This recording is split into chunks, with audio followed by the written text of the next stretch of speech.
Snow drifted against the silver-lined showroom windows, settling like fragile reminders of a gentler world. And there, among polished floors and gleaming cars, stood Caleb Thompson, jacket worn, hands rough, clutching a wrinkled letter bearing his daughter's only Christmas wish. If you believe in compassion, hope, and second chances, don't forget to like, comment, share, and subscribe for more stories. Let's begin. Snow drifted across the pavement as Caleb Thompson stepped into the Silverline Rolls-Royce showroom.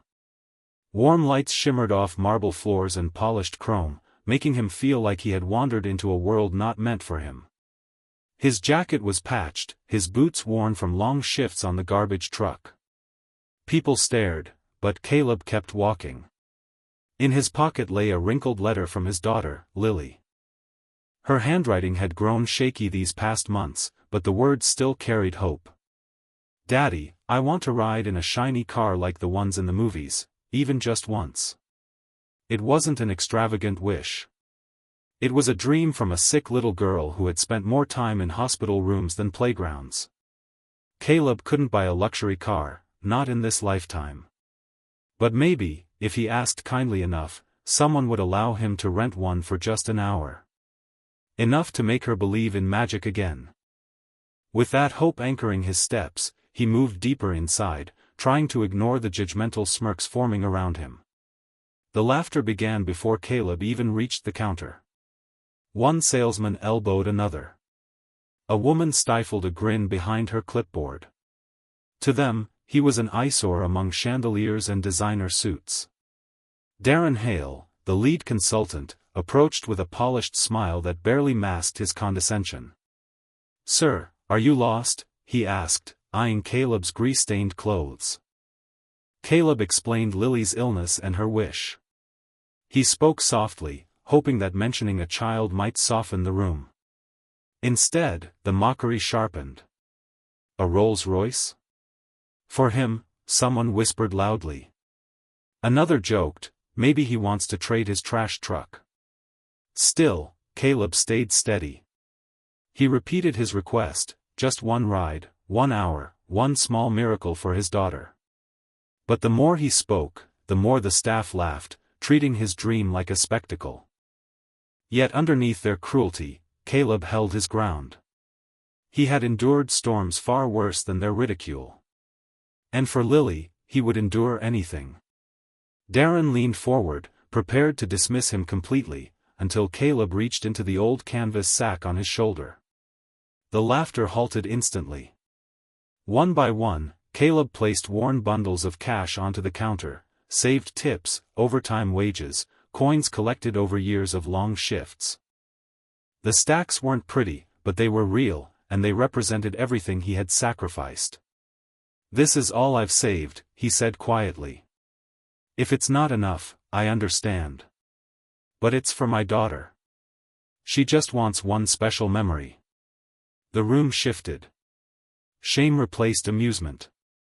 The sales staff who moments earlier mocked him now stared at the bundles as if they were something sacred. Because they were, love made tangible, love earned through exhaustion and grit. Darren's smirk dissolved. No one dared whisper now. They realized the man they ridiculed possessed a kind of wealth none of them had ever shown, unconditional devotion. The manager hurried over, voice trembling with sudden politeness. "Mr. Thompson, please, allow us to help. We misunderstood." He offered discounted rentals, premium options, anything to erase the cruelty that had filled the room minutes earlier. But Caleb wasn't interested in their guilt. He simply pointed to a modest model in the corner, still elegant, still beautiful, but not the most expensive. "That one," he said softly. "Lily would love it." As paperwork was completed, the staff watched in awkward silence, unable to lift their eyes. They had measured him by his clothes, his job, his boots, but they had failed to measure his heart. Darren attempted an apology. Caleb nodded, though his focus remained elsewhere. He didn't come for their approval. He came for Lily's smile. When the keys were placed in his hand, he held them gently, almost reverently. He wasn't holding a vehicle, he was holding the chance to give his daughter a miracle. The engine hummed beneath him as Caleb guided the Rolls-Royce out into the snowy evening. The staff stood behind the glass windows, no longer laughing, only silent, humbled witnesses. Caleb drove slowly, savoring each moment. He imagined Lily's face lighting up, her eyes widening at the soft leather seats, her small hands tracing the glowing dashboard. For once, she would feel like the world was kind. For once, she would feel lifted out of her illness, even if only for an hour. When he pulled into their driveway, Lily peeked through the window. Her jaw dropped. Then came the smile, wide, bright, pure, a smile he hadn't seen in months. Caleb opened the door with a playful bow. "Your carriage awaits, sweetheart." Her laughter jingled through the cold air like tiny bells. And as they rode through the snowlit streets, father and daughter wrapped in warmth and wonder, Caleb understood something deeply true. The greatest luxury is love, and the greatest wealth is sacrifice. Thanks for being here. Like and subscribe to keep more unforgettable stories coming.